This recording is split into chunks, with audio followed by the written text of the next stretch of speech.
Hello everyone, I am Tanya और आज हम कर रहे हैं क्लास 9th का फर्स्ट चैप्टर केमिस्ट्री में, that is matter in our surroundings. So let's start. Matter in our surroundings.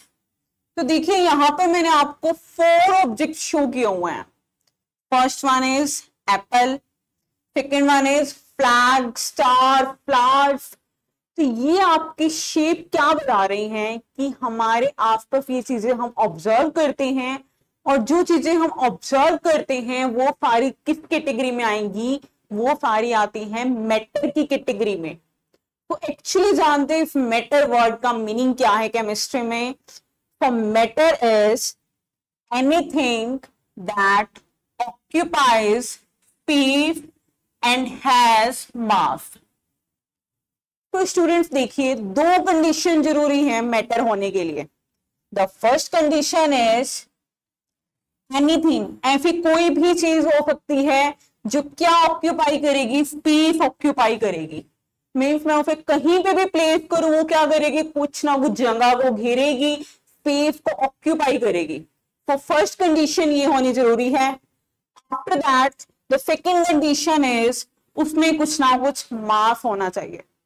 अब मास के एक्चुअल मीनिंग तो फिजिक्स के स्टूडेंट्स बहुत अच्छे समझ सकते हैं। एक्चुअली मास या फिर आप टर्म ले सकते हैं यहां पर weight. A little bit difference between these 2 terms. तो ये 2 कंडीशन जो फॉलो करेंगे, जो ऑब्जेक्ट हमारे आसपास हैं, जो ये 2 कंडीशन को फॉलो करेंगे, that falls in the category of matter. तो जैसे यहां पर एग्जांपल लिए गए अबाउट द एप्पल। एप्पल को आप कहीं भी प्लेस करेंगे, नॉर्मल है, वो जगह भी घेरेगा और कुछ ना कुछ उसके अंदर वेट भी होगा। तो it is an example of matter. In the same way the next example is flag. Flag को आप प्लेस करके देख सकते हैं। स्टार जो हम ऑब्जर्व करते हैं। फ्लावर्स। तो स्टूडेंट हमें बेसिकली चैप्टर में पढ़ना है कि हमारे आसपास, हमारे रूम में, हमारे एनवायरमेंट में जितनी भी चीजें हैं, दैट ऑल आर मैटर। तो हमें उसी मैटर के बारे में आज यहां पर पढ़ना है। तो स्टार्ट करते हैं हमारे चैप्टर को। सो स्टूडेंट्स, सबसे पहले हम करेंगे about the classification of matter, कि मैटर हमारा कितनी कैटेगरीज में डिवाइड होता है। तो मैटर बेसिकली हम 2 कैटेगरी में डिवाइड करेंगे, that is physical classification and chemical classification. अब बहुत सारे स्टूडेंट्स को डाउट रहता है, what do you mean by the term physical and what do you mean by the term chemical. तो आइए देखते हैं सबसे पहले इसका मीनिंग क्या होता है, उसके बाद हम चैप्टर पे अप्लाई करेंगे उसे। तो स्टूडेंट्स आप यहां पर देख पा रहे हैं, मैंने एक ट्रेंगल ड्रॉ की है। ट्रेंगल कैसे पता चला ये एक ट्रेंगल है?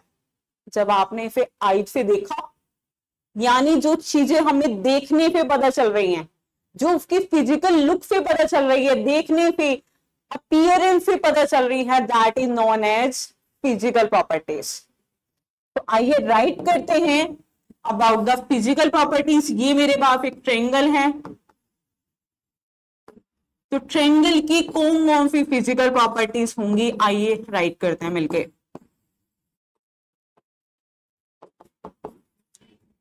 सो फर्स्ट वन, जैसा कि आप लोगों ने बताया, दैट ये क्या है? Triangular shape. यानी आपको शेप का पता चल गया। कैसे पता चला? बाय अपीयरेंस पता चला। तो ये हो गई इसकी फिजिकल प्रॉपर्टीज। और क्या देख पा रहे हैं इस ट्रेंगल में? That it is of green colour. ये कौन सी शेड की है? ग्रीन कलर की है। तो ये भी आपको कैसे पता चला? फिजिकल अपीयरेंस से पता चला। So that falls in the category of physical properties.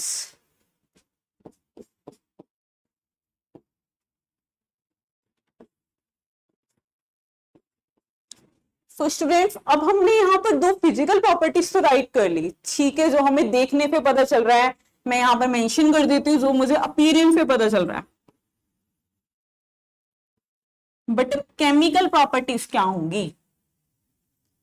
तो केमिकल प्रॉपर्टीज में आता है how will it be react, कि हमारे पास ऑक्सीजन है एटमॉस्फेयर में, तो ये ऑक्सीजन के साथ कैसे रिएक्ट करेगी, या मैं पानी डाल दूं इसके ऊपर तो पानी के साथ रिएक्ट कैसे करेगी। आपने बहुत सारे स्टूडेंट्स ने सुना होगा कि लोहा है, जैसे आयरन की बात करते हैं, आयरन को मोस्टली जंग लग जाता है, that is the phenomena of rusting. अब ये रस्टिंग होती क्यों है, बिकॉज आयरन उसके साथ रिएक्ट करता है। वो जितने भी आपकी इस तरह की रिएक्शन आएंगी कि ऑक्सीजन के साथ क्या बिहेव है, वाटर के साथ क्या बिहेव है, that falls in the category of chemical properties. तो केमिकल प्रॉपर्टीज में राइट करते हैं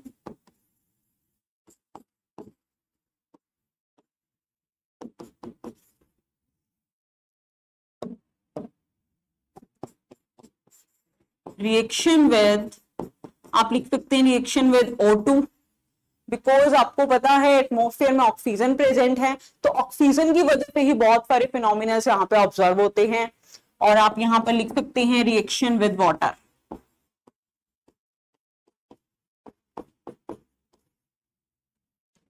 तो स्टूडेंट्स यहाँ पर हमें यही पढ़ना है, physical properties and chemical properties का आइडिया हो गया है, बट नाउ मैटर को हमें क्लासिफाई करना है upon the basis of physical classification and chemical classification.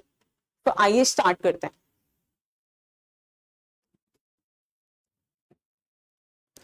तो स्टूडेंट्स मैंने सबसे पहले आपको यहाँ पे मेंशन किया है about the physical state of matter. Physical state यानी कि जो मुझे देखने पे पता चल रही है, बाय अपीयरेंस पता चल रही है।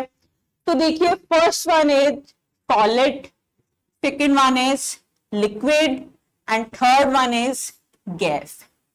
तो what is the difference between them, आप देख सकते हैं कि सॉलिड में पार्टिकल्स क्या हैं, बहुत ही क्लोजली पैक्ड है। हम यहां पर लिख सकते हैं पॉइंट्स को कि हमारे जो पार्टिकल्स हैं कैसे पैक्ड हैं, क्लोजली पैक्ड है।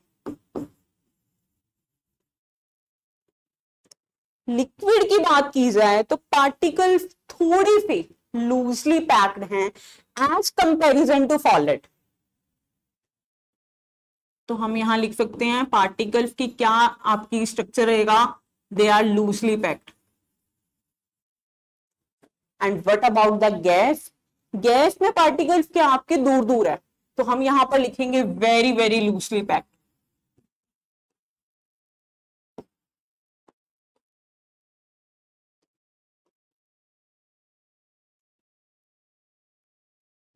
तो ये जो तीन स्टेट्स हैं ये आती हैं about the physical state of matter.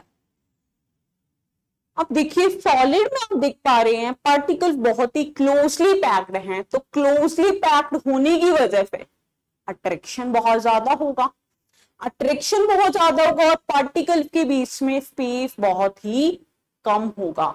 इसी वजह से हमारे सॉलिड्स क्या होते हैं, हार्ड होते हैं। मीन्स हम क्या लैंग्वेज यूज करते हैं, सॉलिड्स आर रिजिड।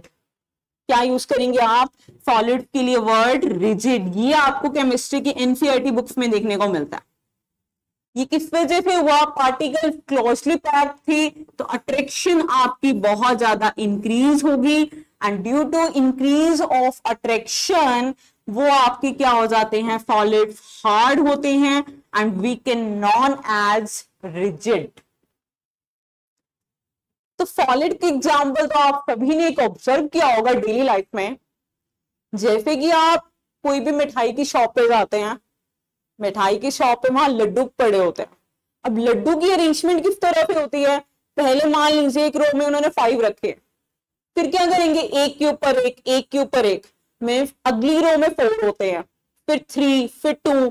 में जिस तरह से वो लड्डू की अरेंजमेंट है आप देखना जरूर स्वीट शॉप पे जब आप जाएंगे, कुछ इसी तरीके से हमारे सॉलिड्स में पार्टिकल की अरेंजमेंट पाई जाती है। तो सॉलिड का हमें पता चल गया that they are rigid. Now come to the liquid. Liquid में पार्टिकल थोड़े से लूजली पैक्ड हैं, थोड़े पे ज्यादा फर्क नहीं है। अब लूजली पैक्ड हैं मीन्स की पार्टिकल्स इधर उधर जाना चाहेंगे, जब वो इधर उधर जाना चाहेंगे मीन्स उनकी मूवमेंट होगी।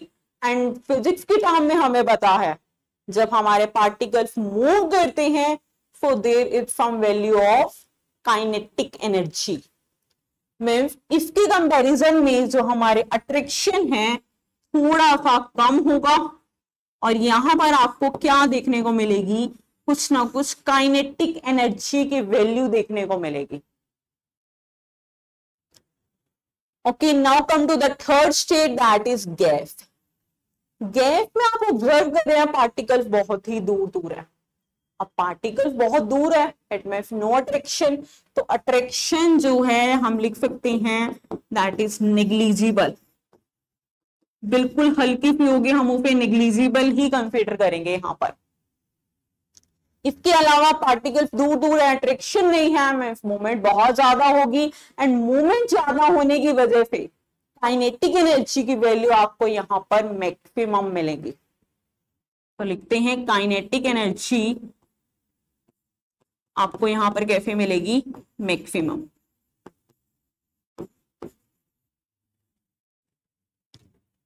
तो स्टूडेंट्स मैंने आपको यहां पर 3 फिजिकल स्टेट्स यहां पर मेंशन की हैं, बट एक्चुअल में हमारे पास मैटर की 5 स्टेट्स पाई जाती हैं। तो ये 3 तो हम छोटे लेवल पे पढ़ते आ रहे हैं 7th 8th स्टैंडर्ड पे, about the solid, liquid and gas. तो अब जानते हैं कि 4th स्टेट कौन सी है एंड 5th स्टेट कौन सी है।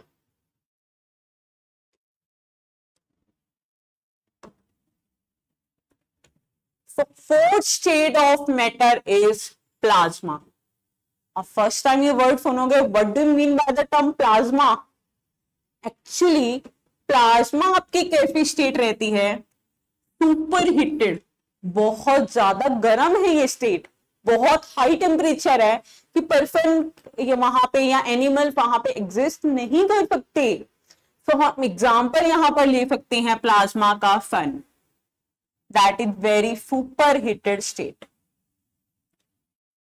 तो आपको ये नंबर वाइज लर्न करना है। फर्स्ट नंबर पे आपको करना है सॉलिड, सेकेंड में है लिक्विड, थर्ड है गैस, फोर्थ नंबर पे आपका प्लाज्मा आएगा, एंड फिफ्थ नंबर पर आपका आता है बोस-आइंस्टाइन कंडेंसेट। अब इसका क्या मीनिंग हुआ, ये एक्चुअली एक पर्सन का नेम है। अब आइंस्टाइन सर के बारे में तो सभी ने सुना होगा, तो ये आइंस्टाइन हमारे जो साइंटिस्ट हैं उनके बारे में बात की जा रही है। उन्होंने स्टेट के बारे में बताया, तो उनके नेम पर ही स्टेट का नाम रखा हुआ है, दैट इज बोस-आइंस्टाइन कंडेंसेट। तो देखिए it is represented by BOC, short form में हम एज एब्रीविएशन इसे BOC भी लिख देते हैं। अब जैसे कि प्लाज्मा थी हमारी super heated state, now the fifth state जो बात करें हम BOC, ये रहती है आपकी सुपर कूल्ड स्टेट। जैसे कि आइस की बात करते हैं, बर्फ की बात करते हैं, बर्फ ठंडी होती है लेकिन इतना भी टेम्परेचर वहां पे प्रॉपर नहीं कह सकते हम बोस-आइंस्टाइन कंडेंसेट के बारे में। तो वो उन्होंने डिफाइन किया कि बहुत कूल होगा, सुपर कोल्ड। चलिए अब नेक्स्ट कॉन्सेप्ट पे चलते हैं।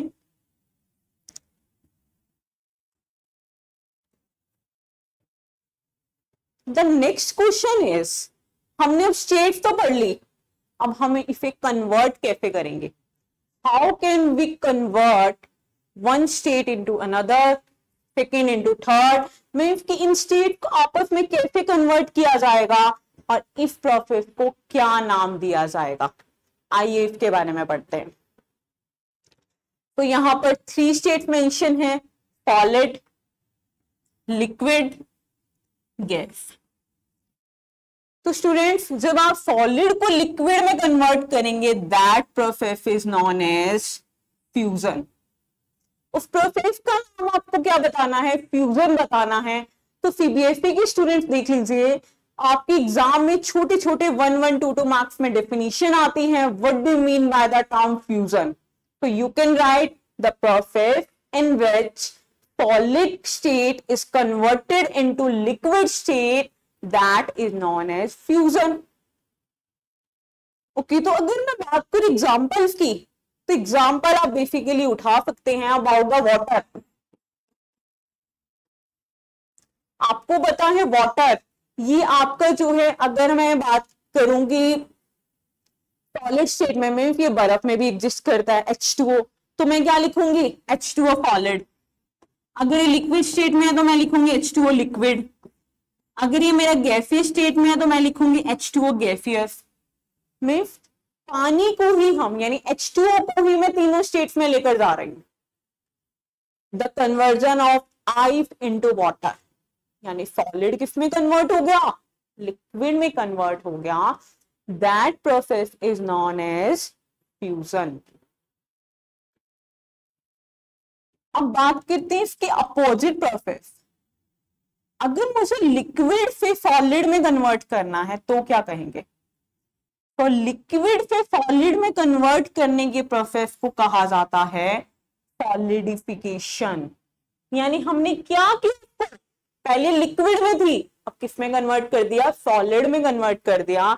The process is solidification. अब बात करते हैं लिक्विड से हमें किस में जाना है, गैसियस स्टेट में जाना है। तो लिक्विड से गैस में जाने की प्रोसेस को नाम दिया जाता है वेपराइजेशन। मोस्टली देखा होगा सर्दियों में हम क्या करते हैं, या फिर फिल्ट्रेशन के तौर पर हम पानी को बॉईल करते हैं। तो क्या होगा, लिक्विड जो है पानी की स्टेट पहले थी इनिशियल स्टेट, हमने उसको क्या किया, टेम्परेचर प्रोवाइड किया, एंड आफ्टर प्रोवाइडिंग टेम्परेचर वो किस में चेंज हो जाता है, गैसियस स्टेट, और you can say vapour state में चेंज हो जाता है। And the name of the process is vaporisation. और इसके अपोजिट प्रोसेस क्या रहेगी, दैट इज कंडेंसेशन। कंडेंसेशन में आप क्या करेंगे, गैस को कन्वर्ट करते हैं आप लिक्विड में, that process is known as condensation. तो स्टूडेंट्स हमने 4 प्रोसेस यहां पर कर ली है। Now come to the next one. अब देखिए ये एरो क्या रिप्रेजेंट कर रहा है, यहां पे आपको क्या करना है, सॉलिड को कन्वर्ट करना है, बट सॉलिड को किस में कन्वर्ट करेंगे, गैस में कन्वर्ट करेंगे। मीन्स सॉलिड को गैस में कन्वर्ट किया without passing through the liquid state, that process is known as sublimation. उस प्रोसेस को क्या नाम देंगे, सब्लिमेशन। तो यहां पे आपका सीबीएसई में बहुत ही इंपॉर्टेंट क्वेश्चन बनता है अबाउट द सब्लिमेशन। आइए उसे डिस्कस करते हैं, लेकिन उससे पहले देखते हैं कि इंटर कन्वर्जन में हमने प्रोसेसेस के नेम तो देख लिए, बट हम इसे टेम्परेचर और प्रेशर की क्या कंडीशन प्रोवाइड करें। तो एक्चुअल में क्या होता है, जैसे कि आपको H2O सॉलिड से किस में जाना है, H2O लिक्विड में जाना है। मीन्स कि सॉलिड से आप कहां गए, लिक्विड में गए, तो सॉलिड से लिक्विड में जाने के लिए आपको क्या करना पड़ रहा है, टेम्परेचर को इंक्रीज करना पड़ रहा है। अगेन लिक्विड से गैस की तरफ जाते हुए आपको टेम्परेचर को फिर से इंक्रीज करना पड़ेगा। And as you know temperature and pressure are inversely proportional to each other. एक जगह पर अगर मैंने टेम्परेचर बढ़ाया है तो ऑब्वियसली प्रेशर क्या हो जाएगा, डिक्रीज हो जाएगा। तो हम सॉलिड से लिक्विड में कन्वर्ट टेम्परेचर को बढ़ाकर भी कर सकते हैं और प्रेशर को घटाकर भी कर सकते हैं। तो ये आपने कंडीशन यहां पर मेंशन करनी है।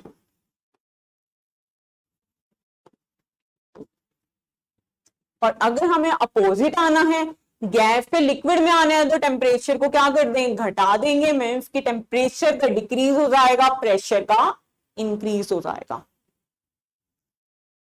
तो आइए देखते हैं अब अबाउट द सब्लिमेशन, और सब्लिमेशन के क्या एग्जांपल रहते हैं।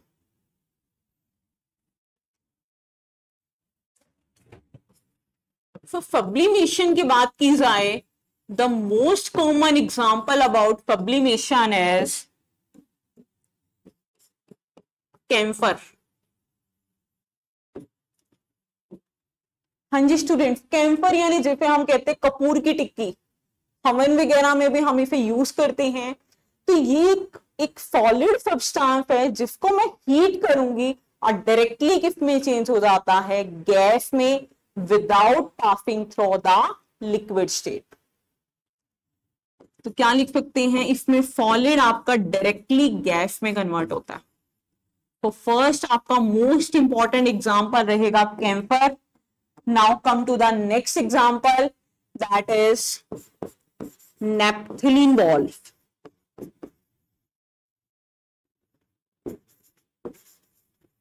अब ये नेपथलीन बॉल्व आप कहाँ यूज करते हैं, जैसे कि हमारा क्लाइमेट चेंज होता है, तो during the changing of climate हम लोग हमारे क्लॉथ को, सर्दियों के कपड़े हैं या गर्मियों के कपड़े, उन्हें पैक करके रख देते हैं बॉक्स में, अलमीरा में, वटएवर।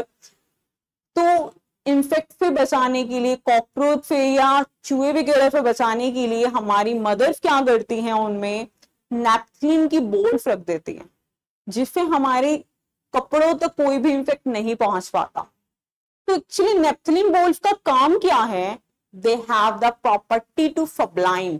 वो सब्लाइम हो जाएंगे, सॉलिड को डायरेक्टली गैस में चेंज कर देंगे और एक ऐसे वहां पे गैस रिलीज करते हैं ताकि कोई भी इंसेक्ट कपड़ों तक नहीं पहुंच पाता।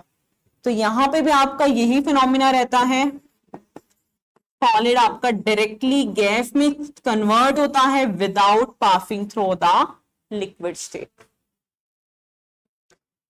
तो ओके स्टूडेंट्स, नेक्स्ट जो है हमारी केमिकल क्लासिफिकेशन, वो हम पढ़ेंगे नेक्स्ट वीडियो में। Thank you so much.